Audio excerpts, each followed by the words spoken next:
Hello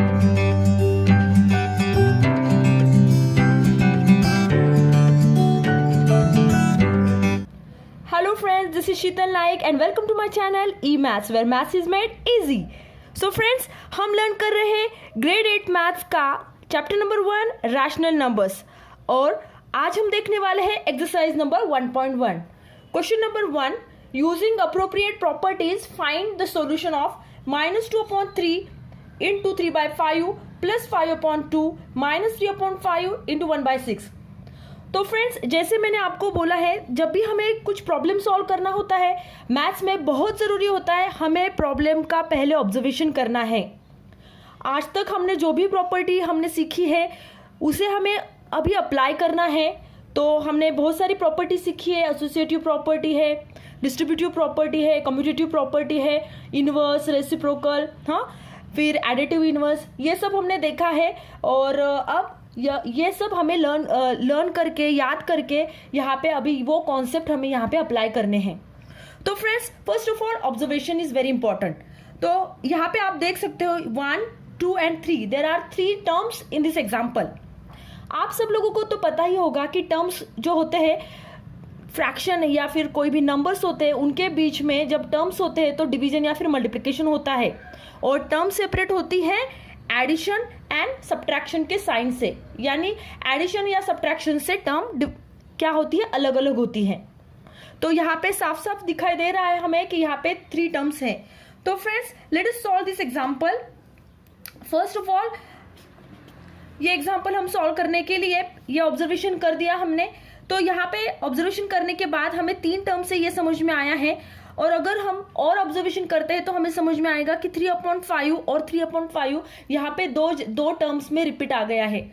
तो यहाँ पे अगर ऐसा होता है तो पहले हमें रीग्रुपिंग करना पड़ेगा और उसके लिए हम प्रॉपर्टी यूज करेंगे एसोसिएटिव प्रॉपर्टी. तो फ्रेंड्स, हमेशा याद रखना कि जब भी हम रीग्रुपिंग करेंगे तब हमें उसके साइन के साथ वो टर्म्स शिफ्ट करनी है. फॉर एग्जाम्पल, यहाँ पे अगर 2/3 इंटू 3/5 ये जो पहली टर्म है वो वैसी की वैसी रहेगी और ये जो टर्म है -3/5 इंटू 1/6 वैसे के वैसे माइनस साइन के साथ हम यहाँ पे शिफ्ट कर देंगे -3/5 इंटू 1/6. और ये जो 5/2 टर्म है वो एज इट इज रहेंगी लेकिन साइड में. और यहाँ पे हमने कौन सी प्रॉपर्टी यूज की है? Yes, associative property.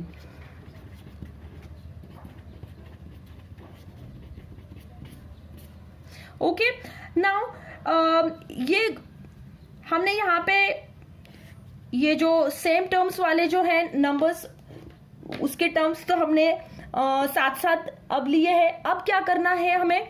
यहाँ पे हम देख सकते हैं 3/5 यहाँ पे है और -2/3 पहली पोजीशन पे है. तो हम कम्यूटेटिव प्रॉपर्टी यूज करके वो थोड़ा सा अरेंज कर लेंगे. तो 3/5 इंटू -2/3 माइनस 3/5 इंटू 1/6, इसको हम ब्रैकेट डालेंगे, प्लस 5/2 एज इट इज. तो फ्रेंड्स, यहाँ पे हमने ये जो है 3/5 एंड -2/3 यहाँ पे हमने दोनों का पोजीशन है वो शफल कर दिया है. यहाँ पे हमने यूज की है प्रॉपर्टी कम्यूटेटिव प्रॉपर्टी.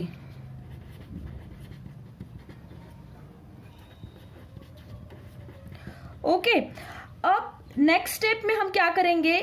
यहाँ पे हमें साफ साफ दिखाई दे रहा है कि ये और ये जो 2 टर्म है उसमें 3/5 ये जो है 3/5 हम कॉमन निकाल सकते हैं. This is resemble to a into b minus a into c, यानी डिस्ट्रीब्यूटिव प्रॉपर्टी. तो हम क्या करेंगे? 3/5 है वो कॉमन निकाल देंगे तो ब्रैकेट में रह जाएगा -2/3. यहाँ पे जो है 3/5 हमने पॉजिटिव लिया है तो ये जो माइनस साइन है वो 1/6 को चला जाएगा, -1/6 plus 5/2. I think you understand this step. तो ये जो प्लस 5/2 है वो जो टर्म है वो वैसे की वैसे हम नीचे ड्रैग करते जा रहे हैं क्योंकि पहले हमें ये सिंप्लीफाई कर देना है. Okay, I hope you understand children. Now next step, ये 3/5 है वो वैसे का वैसा रहेगा.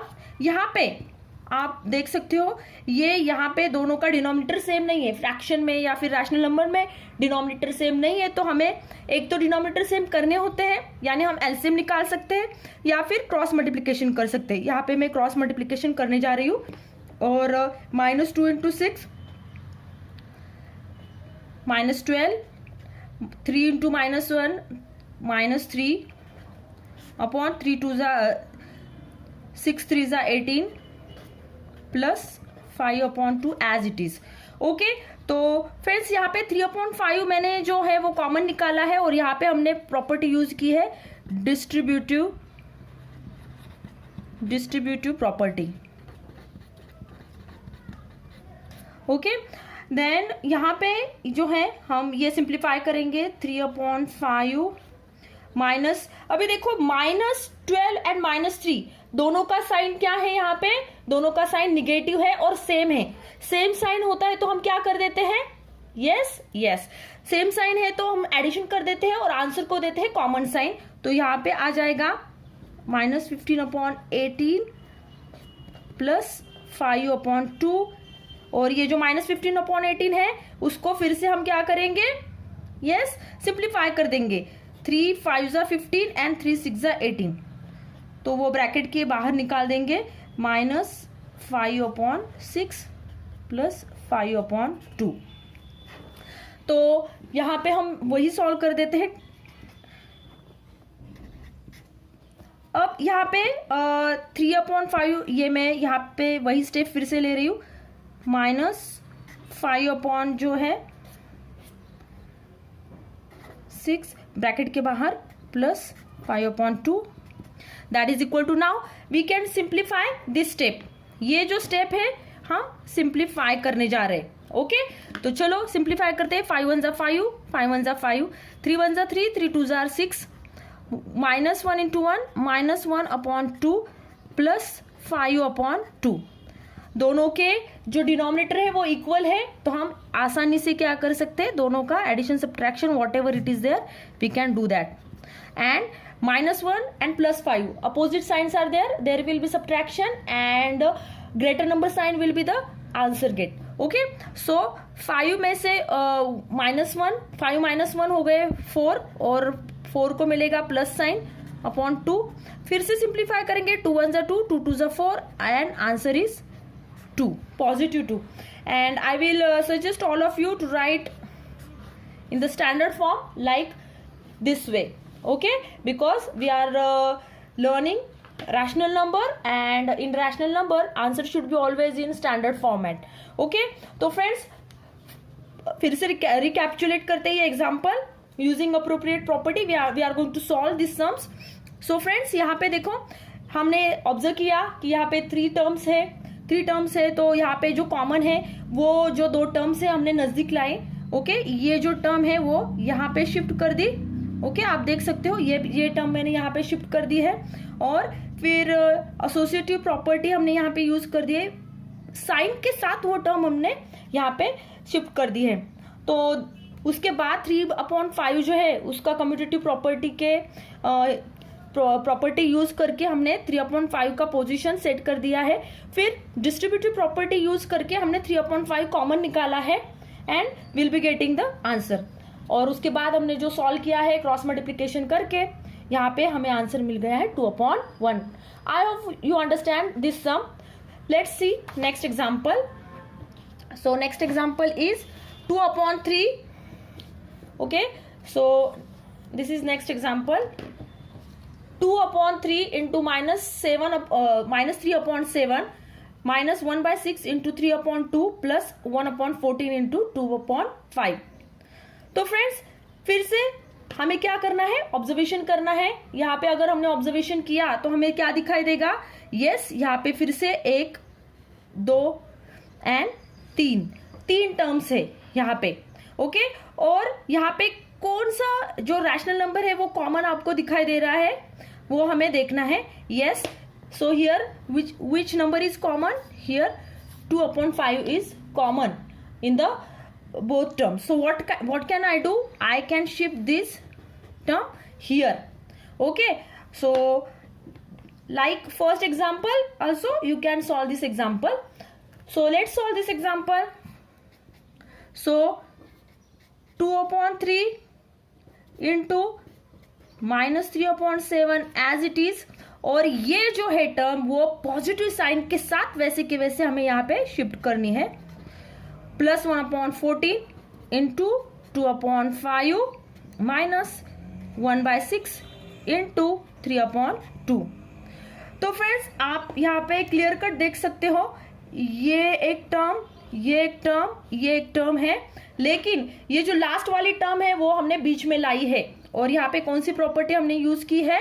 Yes, associative property.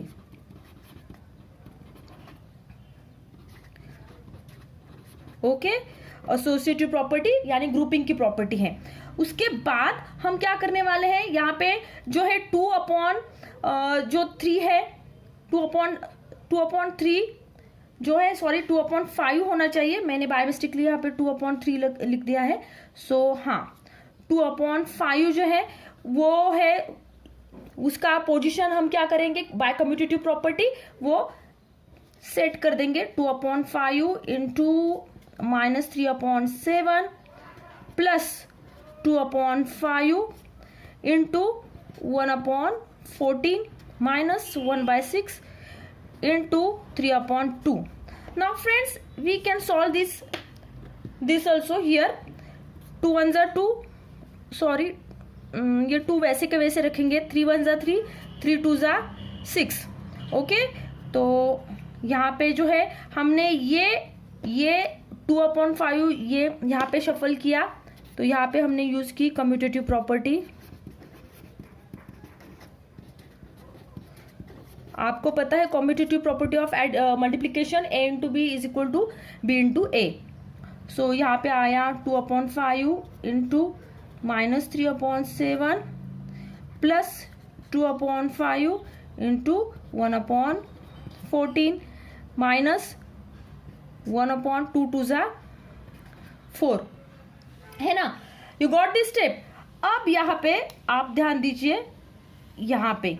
Okay, so you can see that here 2/5 and 2/5 a into b and a into c ये फॉर्मेट में आ गया है. तो यहाँ पे हम डिस्ट्रीब्यूटिव प्रॉपर्टी यूज कर सकते हैं. Bye distributive property what we will get? We will get 2/5 common out of the bracket, and in bracket what we will be getting? -3/7 and plus 1/14, that and minus 1/4 that remains. अब इसके बाद ये solve करेंगे. अब हम bracket के अंदर जो है वो सिंप्लीफाई करेंगे. यहाँ पे हमने देखा कि डिनोमिनेटर सेम नहीं है, तो या फिर यहाँ पे हम क्रॉस मल्टीप्लिकेशन कर सकते हैं या फिर एलसीएम. देखो फ्रेंड्स, यहाँ पे जब भी बड़े नंबर होते हैं तो ज्यादा से ज्यादा हम एलसीएम निकाल सकते हैं, लेकिन जो कि पहले एग्जांपल मैंने आपको क्रॉस मल्टीप्लिकेशन से सिखाया था, ये भी एग्जांपल क्रॉस मल्टीप्लिकेशन से करके दिखाने वाली हूँ. तो एलसीएम से ज्यादा सिंपल हो जाएगा.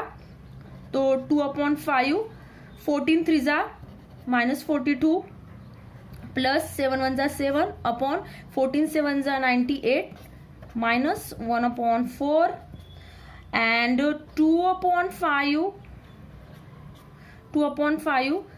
now -42 and plus 7 -35, opposite sign and bigger number sign will get answer 98 minus 1/4, that is equal to 2/5. And अब ये यहाँ पे हम ब्रैकेट निकाल देंगे, -35/98 माइनस 1/4. चलो अभी यहाँ पे हम जो ये स्टेप है यहाँ पे हम वो सिंप्लीफाई कर देंगे. 5 1 ज़ा 5, 5 7 ज़ा 35, देन 7 1 ज़ा 7, 7 1 ज़ा 7, ओके, एंड 7 1 ज़ा 7 8 9, 7 4 ज़ा 28, 2 1 ज़ा 2 एंड 2 7 ज़ा, ओके. तो यहाँ पे क्या रहता है, देखिए -1/7 minus 1/4, that is equal to, यहाँ पे फिर से अगर हाँ, आपने देखा गौर से, तो यहाँ पे फिर से क्या है, डिनोमिनेटर आर नॉट इक्वल, तो हम क्या करेंगे एग्जैक्टली हम क्रॉस मल्टीप्लिकेशन कर देंगे।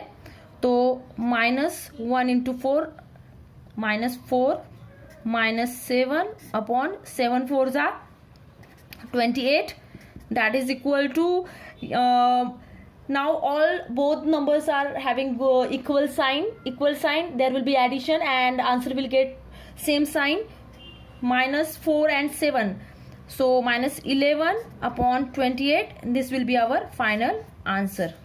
and हाँ, यहाँ पे निगेटिव जो साइन है वो ऊपर ही रहने देंगे, क्योंकि standard form of rational number क्या होता है, डिनोमिनेटर ऑलवेज पॉजिटिव।